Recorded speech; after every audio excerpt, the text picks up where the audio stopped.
Welcome to Not Milk Never Milk. Subscribe if you're lactose intolerant. In this video, I will show how to make white sauce pasta easy guide. Start by boiling pasta until al dente, then drain and set aside. Melt butter in a pan, add flour to form a roux, and whisk in milk gradually to avoid lumps. Season with salt, pepper, and a pinch of nutmeg, then fold in cheese and cooked pasta until silky and well coated.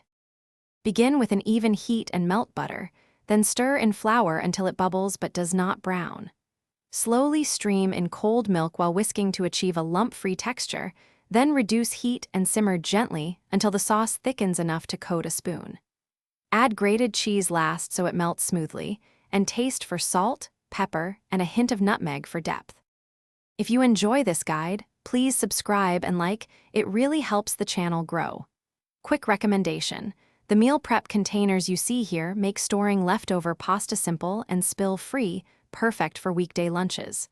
Check the description for the link and more deals so you can grab them if you like. Thanks for the support. Now let's get back to the video. For extra flavor, sauté garlic or shallots before making the roux, or stir in fresh herbs at the end for brightness.